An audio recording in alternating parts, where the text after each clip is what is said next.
ईश्वर, भगवान, गॉड कौन है, क्या है? क्या कोई सुपर पावर है, कोई सुपर ह्यूमन है, या फिर मानव सदृश कोई प्राणी है, यानी हम जैसा, इंसानों जैसा ही कोई प्राणी है? देखो, इसको समझने के लिए कुछ मूलभूत बातें हमको समझनी होंगी। इसके लिए सबसे पहले हमें जानना होगा कि आत्मा क्या है। आत्मा क्या है? अरे अभी तो आपने कहा ईश्वर, भगवान, गॉड, है ना, और फिर उसके बाद आपने कहा कि कोई सुपर ह्यूमन है या मानव है। कि बिल्कुल सही बात है कि इसमें आत्मा क्या है, कि भैया इनमें आत्मा ही तो कॉमन है। इनमें जो कॉमन चीज़ है वो क्या है? आत्मा है। मैं, आप, ये अन्य सब जीव जो जानने का कार्य करते हैं, दुख सुख का अनुभव करते हैं, योग्य अयोग्य का निर्णय करते हैं, मैं ये नहीं समझता या मैं ये समझता हूँ, मैं ये नहीं जानता या मैं ये जानता हूँ, मैं देखता हूँ, ये सब जो निर्णय होता है ये किस में होता है? कौन करता है? कौन जानता है? आत्मा जानता है। अरे वह जानने वाला आत्मा है। ये सर्दी गर्मी का अनुभव जानने वाला कि ये सर्दी है, ये गर्मी है, ये कौन जानता है? कि ये आत्मा जानता है। ये सर्दी का ज्ञान किसको हो रहा है? कि ये आत्मा का ज्ञान हो रहा, आत्मा को ज्ञान हो रहा है। इस आत्मा का शरीर के साथ जो संबंध होता है, जो संयोग होता है, और उसी संयोग को हम जन्म कहते हैं। इस आत्मा का इस शरीर के साथ जो संबंध या संयोग होता है ना, इस संयोग को हम सजीव प्राणी कहते हैं। सजीव, संजीव नहीं, सजीव, यानी कि जीव सहित। अगर थोड़ा सा गौर करें तो लाइफ साइंस में भी, यानी जो बच्चे पढ़ते हैं ना साइंस, उसमें भी, लाइफ साइंस में भी सजीव इस शरीर प्लस आत्मा को कहा जाता है, सिर्फ जीव नहीं। क्या? जीव नहीं, क्योंकि जो जीव सहित है वही सजीव है। देखो, आत्मा चेतन है ना, जीव है, लेकिन शरीर कैसा है? अचेतन है, जड़ है। शरीर में ज्ञान नहीं है, शरीर सुख दुख का अनुभव नहीं कर सकता। यह संबंध, यानी शरीर और आत्मा का जो संबंध है, वह कुछ निश्चित काल तक के लिए, यानी एक पर्टिकुलर, एक स्पेसिफिक टाइम स्पान के लिए होता है। और जब यह संबंध खत्म होता है उसे हम मरण कहते हैं। समझ में आया? अब यहाँ जो बात आ रही है, जो संबंध खत्म होने वाली, वो एक पर्टिकुलर शरीर के साथ है, उस पर्टिकुलर संयोग के साथ है, उस पर्टिकुलर स्पेसिफिक टाइम स्पेन के साथ है, उस टाइम फ्रेम में। ठीक है ना? उसको हम क्या कहते हैं? मरण कहते हैं, जब वो संयोग उस पर्टिकुलर शरीर के साथ खत्म होता है। ध्यान रहे, संबंध खत्म हुआ है, ना तो जीव खत्म हुआ है और ना ही वो शरीर पुद्गल वो खत्म हुआ है। समझ में आया? यानी संबंध खत्म हुआ है, ना जीव का अंत हुआ है, ना अचेतन का अंत हुआ है, यानी उस शरीर के परमाणुओं का अंत हुआ है। शरीर की अवस्था भले ही बदल जाए, अब अवस्था क्या होती है बताएंगे। शरीर की अवस्था भले ही बदल जाए, शरीर की फॉर्म भले ही बदल जाए, उसे आप जला दो तो वो एशेज में कन्वर्ट हो जाएगा, लेकिन परमाणु कभी भी नहीं मरते, कभी भी नहीं नष्ट होते।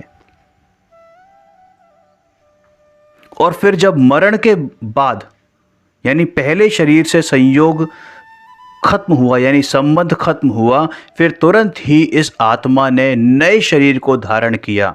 तो उस नए शरीर को धारण किया, यानी कि नए शरीर के साथ संयोग हुआ, संधि हुई।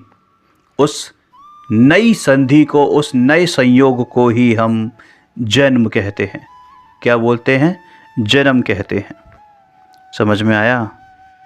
जन्म से लेकर मरण तक जीवन तथा आयु है, उसे शास्त्रीय भाषा में भव कहा जाता है।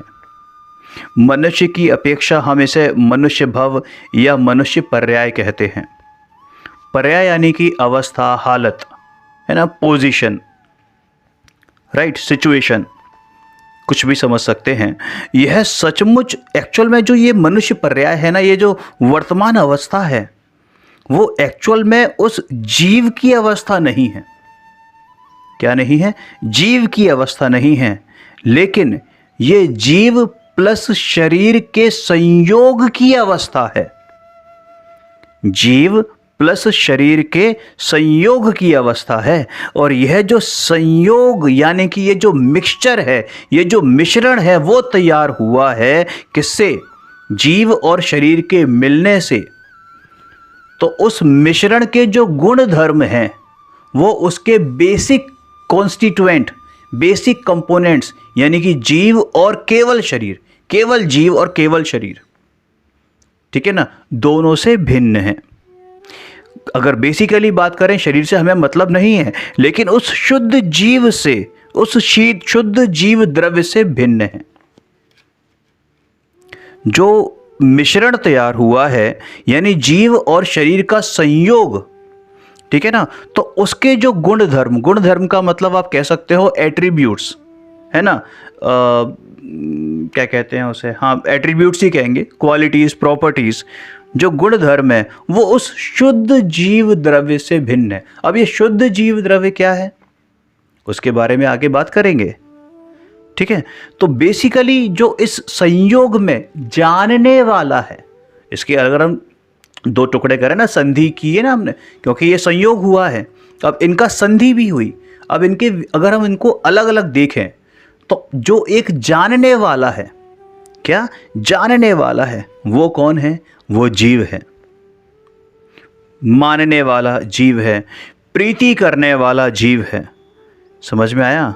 यह जीव अपने भिन्न अस्तित्व और भिन्न गुण धर्म को ना पहचान कर, ये जो जीव है, पर्टिकुलर जीव है, अपने अस्तित्व, अपनी सत्ता को और अपने अलग अलग एट्रीब्यूट्स को, अपने अलग अलग गुण धर्मों को, अपने गुणों को ना पहचान कर, अपने स्वभाव को ना पहचान कर, उसको भूल कर इस संयोग के अस्तित्व को अपना अस्तित्व माने हुए है। यानी इस मनुष्य पर्याय, जो वर्तमान पर्याय हमारी है, उसको अपनी पर्याय माने हुए है। यानी कि ये शरीर मेरा है ऐसा माने हुए है। समझ में आया? ध्यान से देखो, बात सुनो कि वह मानता है इसलिए वैसा होता है, ऐसी बात नहीं है। लेकिन उसकी जो गलत धारणा है, गलत मान्यता है, उसके अनुसार उसका जानना भी ऐसा ही हो जाता है, यानी विपरीत हो जाता है। यानी पहले वो गलत मानता है, गलत जानता है, और फिर उसके हिसाब से ही गलत आचरण भी करता है। और इसी को दोस्त मिथ्या दर्शन, मिथ्या ज्ञान और मिथ्या चारित्र कहते हैं। समझ में आया? यानी कि गलत यानी विपरीत मान्यता मिथ्या दर्शन, विपरीत ज्ञान मिथ्या ज्ञान, और उसी के हिसाब से विपरीत आचरण मिथ्या चारित्र। तो उसके कारण क्या होता है कि जो सूक्ष्म, अति सूक्ष्म कर्म परमाणु वो आत्मा के साथ आकर बंधते हैं। अब ये सूक्ष्म, अति सूक्ष्म कर्म परमाणु क्या है भला? कि ये परमाणु, वो जो एटम्स है ना, एटम्स जो हम केमिस्ट्री में, फिजिक्स में पढ़ते हैं, है ना, स्ट्रक्चर ऑफ एटम्स, तो बेसिकली वो एटम तो दिख भी जाते हैं किसी न किसी एडवांस माइक्रोस्कोप से, लेकिन ये कर्म परमाणु इतने सूक्ष्म हैं कि ये किसी भी संसारी जीव को दिख ही नहीं सकते। यानी संसारी अवस्था के जीव को दिख ही नहीं सकते, केवल केवली गम में होते हैं। ओनली केवली गम में। केवली गम का मतलब केवल भगवान ही उसको साक्षात रूप से देख सकते हैं। दुनिया का कोई भी माइक्रोस्कोप ना तो हुआ है और ना ही होगा जो उन कर्म परमाणुओं को देख सके, साक्षात देख सके। समझ में आया? इतने सूक्ष्म होते हैं, मतलब माइन्यूट का भी इनफाइनाइट पार्ट, अनंतवां भाग। समझ में आया? अब है क्या कि जो अज्ञानी जीव है, यानी जो भूला हुआ जीव है, जिसने अपने स्वभाव को याद नहीं किया, यानी कि अपने स्वभाव को जो भूला हुआ है कि मेरे गुण कैसे हैं, मेरी प्रॉपर्टीज कैसी हैं, मेरे एट्रीब्यूट्स कैसे हैं, वो भूला हुआ है और वो शरीर और उस जीव की संयोगी अवस्था को अपना मान बैठा है। और जो ये शरीर दिख रहा है यानी दृश्यमान शरीर है, उसी को क्या मानता है कि यही तो मैं हूं, यही तो मैं हूं। और यही बात क्या है? मिथ्या है, मिथ्या कल्पना है। क्या है? मिथ्या कल्पना है। और ये मिथ्या कल्पना उस जीव को जन्म से रहती है। अब ये मिथ्या जो होता है ना, एक छोटी सी बात याद आती है, इंग्लिश में एक वर्ड होता है मिथ। आपको पता है वो मिथ कहां से आया है? वो संस्कृत के ही मिथ्या शब्द से आया है, जिसका अर्थ है जो सच्चा ना हो, यानी उल्टा, झूठा, जैसा है वैसा ना मानना, उसका नाम मिथ्या है। समझ में आया? तो वहां से ही ये शब्द डराइव हुआ है इंग्लिश में, जिसको मिथ कहते हैं, और उसका उल्टा होता है फैक्ट, यानी जो सच बात है, फैक्ट। समझ में आया? तो ऐसी जो मिथ्या कल्पना है ना, ये जीव की जन्म से रहती है कि ये शरीर ही मैं हूं। अरे शरीर गोरा तो मैं गोरा, शरीर लंबा तो मैं लंबा, शरीर ठिगना तो मैं ठिगना, शरीर रोगी तो मैं रोगी, शरीर निरोगी तो मैं निरोगी। समझ में आया? शरीर के साथ आत्मा का संयोग वियोग हुआ। क्या हुआ? शरीर के साथ आत्मा का संयोग या वियोग हुआ, तो मैंने क्या मान लिया कि मैं जन्मा मैं मरा। क्या? मैं जन्मा मैं मरा। अरे शरीर के अनुकूल सामग्री में मैं सुखी हो रहा हूं, ऐसी अनेकानेक मिथ्या कल्पनाओं के कारण यह जीव अरे सो कॉल्ड सुख सामग्री प्राप्त करने के लिए मेहनत करता है और फिर उसके लिए पैसा भी कमाता है। क्या करता है? पैसा कमाता है, और उस पैसा कमाने के लिए जीव दिन रात कष्ट उठाता है, मेहनत करता है। समझ में आया? एक केमिस्ट्री के एग्जाम्पल से हम इसको बहुत अच्छी तरह समझ सकते हैं।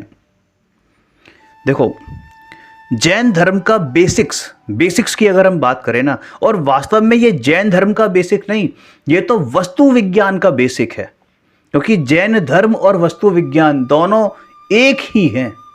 वस्तु का जैसा स्वरूप है वैसा जैन धर्म में बताया गया है। समझ में आ गई बात?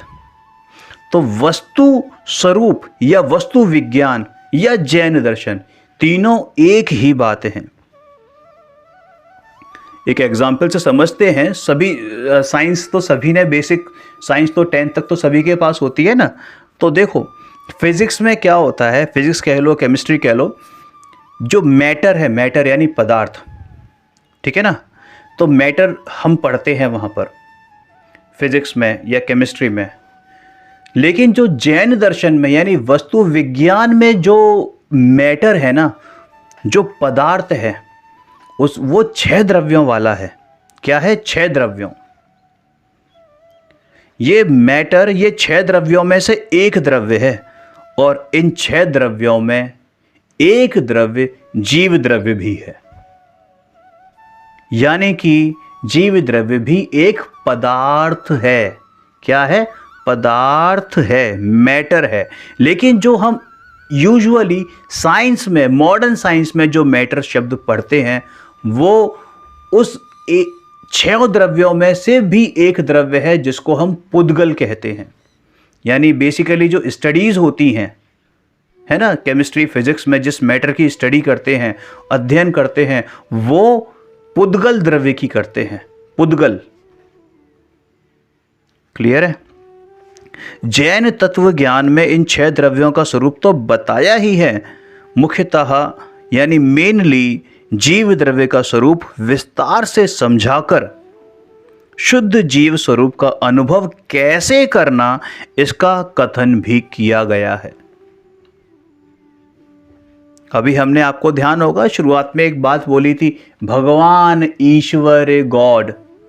तो एक्चुअल में अगर मैं थोड़ा सा इसको कंक्लूड करूं तो आपको बता दूं कि भगवान, ईश्वर, गॉड वो मैं ही हूं।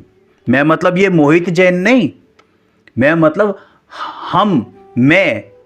आप अपने ऊपर लीजिए उस बात को, जो जो भी सुन रहा है, जिस जिस से भी बात हो रही है, ठीक है ना, वो सब अपने आप को इस भगवान, ईश्वर, गॉड, एक्चुअल में शुद्ध जीव का स्वरूप तो यही है। एक्चुअल में शुद्ध जीव का स्वरूप तो यही है। अरे मैं अपने आप में बना बनाया जीव द्रव्य हूं, इसलिए मेरा स्वरूप क्या है यह जानने की तीव्र अभिलाषा हम सबकी स्वाभाविक ही है। क्योंकि जितने भी ये मोक्ष पिपासु जीव होते हैं ना, आनंद के अभिलाषी होते हैं, सुख के अभिलाषी होते हैं, उनको ये जानने की जिज्ञासा अवश्य रहती है कि मैं कौन हूं, मेरा स्वरूप क्या है। जैसे बचपन में खोए हुए किसी ऑर्फनेज में रहने वाले बच्चे को अपने माँ बाप मिलने पर जैसा आनंद होता है ना, अरे वैसा ही आनंद, बल्कि उससे कहीं अनंत गुना ज़्यादा आनंद और उत्साह स्वयं का स्वरूप सुनने और पढ़ने से होता है। समझ में आई बात? हाँ, तो हम एक शुरुआत में एक एग्जाम्पल की बात कर रहे थे ना अभी, कि द्रव्य का स्वरूप कैसे, कि जो पर्याय की बात की थी हमने, जो संयोगों की बात की थी, कि हमारे जो मनुष्य पर्याय के जो गुण धर्म है वो डिफरेंट है, जबकि जो मैं जीव हूँ उसके गुण धर्म डिफरेंट है। तो वो कैसे समझ सकते हैं कि देखो, हाइड्रोजन और ऑक्सीजन दोनों कैसी हैं? गैसेस हैं, ठीक है ना। अगर ऑक्सीजन की प्रॉपर्टी की बात करें तो ऑक्सीजन आग जलाने के काम आती है, राइट, आग को भड़काती है, ठीक है, उसकी प्रेजेंस में आग जलती है। जबकि हाइड्रोजन क्या होती है, उसके पास अगर एक बर्निंग कैंडल ले जाओ तो वो पॉप अप साउंड से एक्सप्लोजन सा होता है और फिर वो आग बुझ जाती है, ठीक है ना। अब लेकिन जब यही हाइड्रोजन और ऑक्सीजन एक प्रपोर्शन में मिलती हैं तो क्या बनता है? वाटर, पानी। और पानी क्या करता है? आग को बढ़ाता है ना। हाँ, पानी आग को बढ़ाता नहीं, आग को बुझाता है, यानी उसके बेसिक कॉन्स्टिट्यूएंट से अलग प्रॉपर्टीज उसमें एक्वायर हो गई। समझ में आ गई बात? तो यदि हमें उस पानी में से ऑक्सीजन के गुणधर्म जानने हो, क्या करना हो? ऑक्सीजन के गुणधर्म हमें जानने हो या उन्हें उसमें से अलग करना हो, कि हमें यह देखना हो कि ऑक्सीजन की प्रॉपर्टी क्या है, तो भैया हमें उस पानी में से ऑक्सीजन को अलग करना पड़ेगा। और उसका एक सर्टेन प्रोसेस है, चाहे वो इलेक्ट्रोलिसिस के जरिए हो या कोई और। समझ में आया?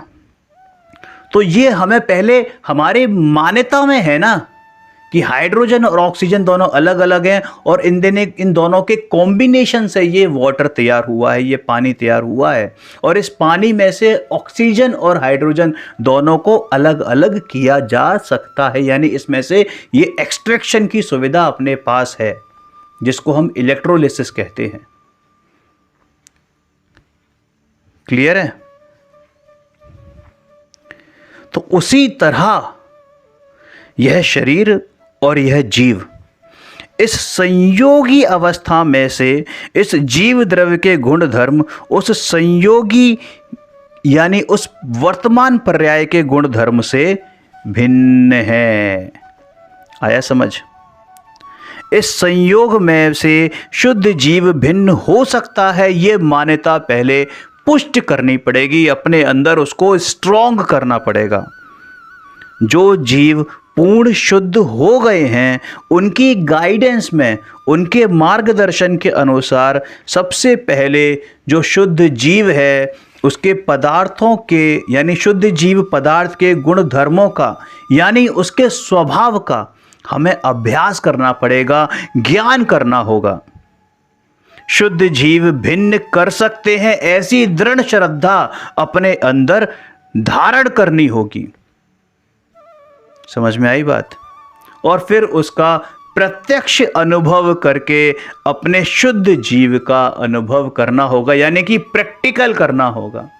आपने थ्योरी पढ़ ली कि आपको हाइड्रोजन और ऑक्सीजन पानी में से अलग करना हो या दोनों में से हाइड्रोजन और ऑक्सीजन निकालना हो, तो आपको इलेक्ट्रोलिसिस का प्रोसीजर फॉलो करना पड़ेगा। लेकिन जब तक आप वो इलेक्ट्रोलिसिस को अप्लाई नहीं करोगे प्रैक्टिकल लाइफ में, तो आप ना तो उसमें से ऑक्सीजन निकाल सकते हो और ना ही आप हाइड्रोजन निकाल सकते हो, और आपको उस ऑक्सीजन के गुणों का भान भी नहीं होगा। सिर्फ किताबी रटंत विद्या से आप उसको अनुभव नहीं कर सकते। अगर आपको ऑक्सीजन के एट्रीब्यूट्स का अनुभव करना है, जानना है, तो आपको ऑक्सीजन वहाँ से निकालना आना पड़ेगा। वैसे ही यदि मुझे अपने स्वभाव के बारे में जानना है, उसका अनुभव करना है, तो मुझे ये भेद विज्ञान करना पड़ेगा कि मैं अलग हूं और ये पर्याय जो संयोगी अवस्था है वो अलग है। समझ में आया?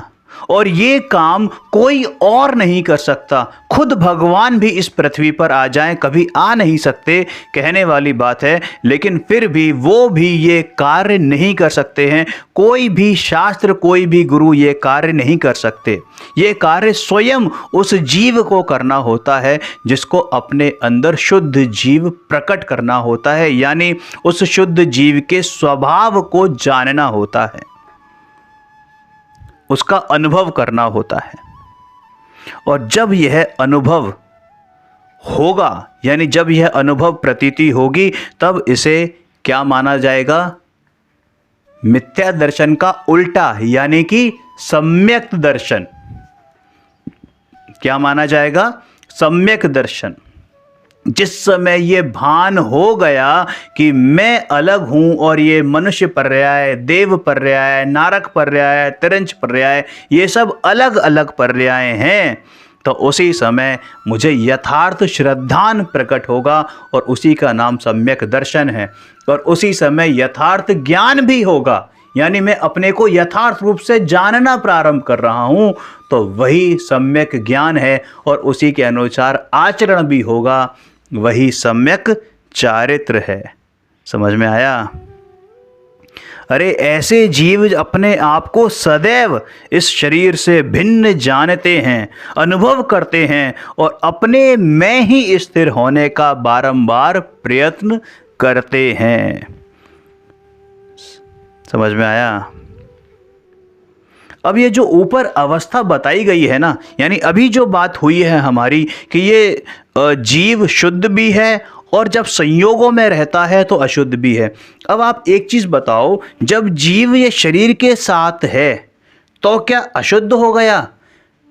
यह जीव जब शरीर के साथ नहीं है तभी शुद्ध हुआ है कि नहीं? जीव की ये जो वर्तमान अवस्था है ना, उस अवस्था का नाम दिया गया है शुद्ध अवस्था, यानी शुद्ध प्लस अशुद्ध अवस्था।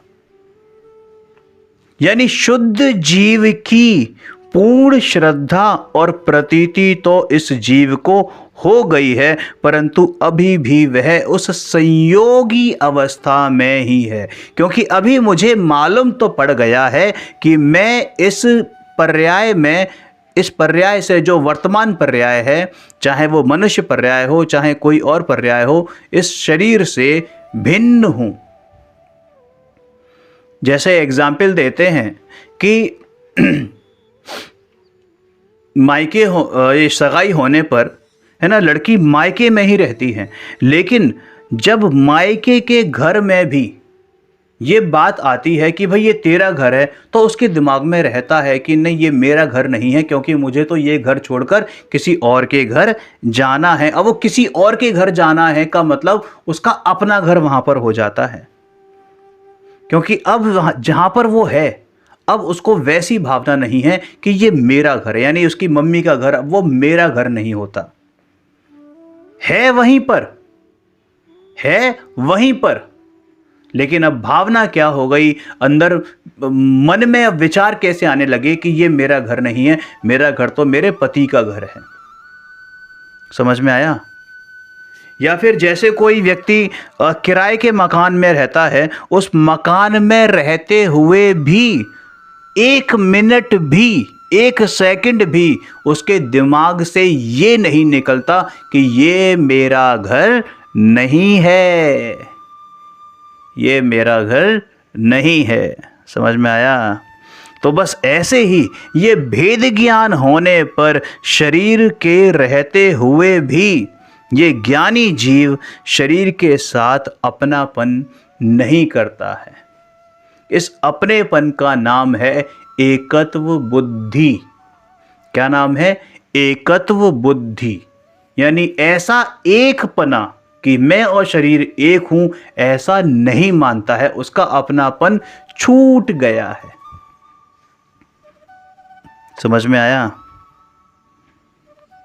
ऐसे ही जब अपने परमात्मा स्वरूप ने अपने आत्मा में और लीनता होती जाती है तो ऐसी अवस्था आती है कि 8 कर्मों में से 4 कर्मों का पूर्ण अभाव हो जाता है। ये थोड़ी आगे की बात है, लेकिन बहुत सारे लोग ये जानते हैं, इसलिए मैं इस बात को यहाँ पर भी मेंशन कर रहा हूँ कि आत्मा में जैसे ही लीनता बढ़ती जाती है, अपने अंदर अंतरंग विशुद्धि बढ़ती जाती है, तो एक स्टेज ऐसी आती है कि 8 द्रव्य कर्मों में से 4 कर्मों का अभाव, जिनको हम घातीय कर्म कहते हैं, उनका अभाव हो जाता है।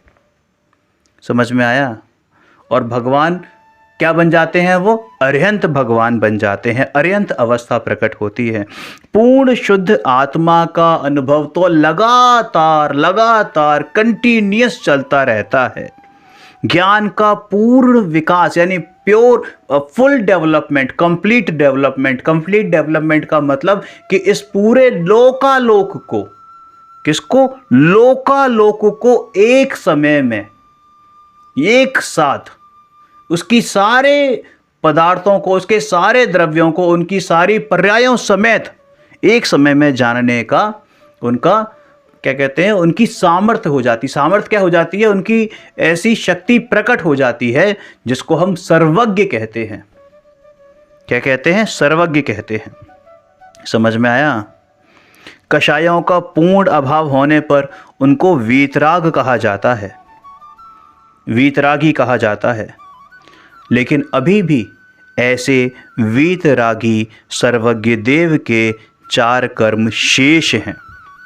अभी शरीर से संबंध है क्योंकि अरिहंत हैं, और चूंकि अरिहंत हैं और उनमें से काफ़ी अरिहंत या कुछ अरिहंत हितोपदेश देते हैं, यानी जिस विधि से, जिस मार्ग से, जिस तरीके से, जिस प्रोसेस से उन्होंने आत्मानुभव पूर्वक, क्या? आत्मानुभव पूर्वक मुनि बनकर अरिहंत अवस्था धारण की है, उसी मोक्ष मार्ग का वे उपदेश देते हैं। उन अरिहंत के एक्चुअल में क्या है कि सारे आत्मिक गुणों का पूर्ण विकास हो चुका है, यानी पूर्ण शुद्ध अवस्थाएं प्रकट हो गई हैं। आपको ध्यान होगा हमने शुरुआत में एक लाइन बोली थी, क्या? ईश्वर, गॉड, भगवान क्या है कि ये हैं अरिहंत शरीर सहित ईश्वर हैं, परमात्मा हैं, इसलिए उन्हें सकल परमात्मा कहा जाता है। सकल, कल मतलब शरीर और सा मतलब सहित, क्योंकि वे शरीर सहित हैं। अभी ध्यान दीजिए, अरिहंत परमात्मा अभी शरीर सहित हैं। अरिहंत अवस्था के बाद इस जीव को सिद्ध अवस्था प्राप्त होती है, यानी अब ये शरीर भी उनके साथ नहीं रहा है, यानी अब जन्म और मरण दोनों के झंझट से छुट्टी मिल गई है। उनके 4 कर्मों का भी अभाव यानी नाश हो गया है, वो भी सदा के लिए। और ऐसे परमात्मा को कहा जाता है निकल परमात्मा। निकल, निकल वो मेटल वाला निकल नहीं, निकल, कल मतलब शरीर निमित, जिनका शरीर नहीं है, अशरीरी भगवान। अब वे कैसे हो गए? अब उनकी शुद्ध अवस्था नहीं है, पूर्ण शुद्ध अवस्था है। कैसी है? पूर्ण शुद्ध अवस्था है, क्योंकि अब यही शुद्ध जीव शुद्ध अवस्था को प्राप्त हुआ है। अब इसे कोई भी किसी भी प्रकार का संयोग नहीं है, क्योंकि ये जीव मुक्त हो गया है। अब उसे दोबारा कभी जन्म नहीं लेना पड़ेगा। जन्म मरण से रहित सिद्ध दशा अनंत काल तक चलती रहेगी, चलती रहेगी, चलती रहेगी। समझ में आया? अब छोटी सी एक बात कहकर मैं आज की टॉपिक को समाप्त करता हूं कि देव गति, मनुष्य गति, त्रियंच गति और नरक गति, गतियां 4 होती हैं। अगर मालूम है तो अच्छी बात है, नहीं है तो अब पता चल गया कि गतियां 4 होती हैं। इन चारों गतियों में जीव सम्यक दर्शन, यानी कि जो हमने बात करी थी यथार्थ श्रद्धान, है ना, वो तो प्राप्त कर सकता है। लेकिन केवल एक मनुष्य गति, यानी जिस गति में हम आप हैं, ठीक है, वहां पर भी स्पेसिफिकली केवल पुरुष ही मुनि बनकर अरिहंत और सिद्ध बन सकते हैं। हो सकता है कई लेडीज को या कई फेमिनिस्ट लोगों को यह बुरा लगे कि केवल पुरुष ही क्यों, स्त्री क्यों नहीं। तो इसका जवाब भी आपको धीरे धीरे धीरे धीरे आगे वाली सीरीज के एपिसोड्स में मिलता रहेगा। ये विशेष सीरीज आज से, अभी से इसलिए शुरू की है क्योंकि कुछ लोगों का हमारे पास कॉल आया, उनकी डिमांड थी कि हमारे बच्चों को या फिर हमारे संगी साथी जो नए नए इस धर्म के साथ जुड़ना चाहते हैं, उनको कहाँ से शुरुआत कराई जाए। तो मुझे लगता है कि ये एपिसोड या ये सीरीज़ चलने के बाद उनके दिमाग में कोई भी डाउट नहीं रहेंगे। हम इसको और ज़्यादा इंटरेस्टिंग बनाने की कोशिश करेंगे और ज़्यादा इंटरेक्टिव बनाने की कोशिश करेंगे। ठीक है, आज के लिए यहीं समापन करते हैं। नेक्स्ट क्लास में जल्दी मिलेंगे, तब तक के लिए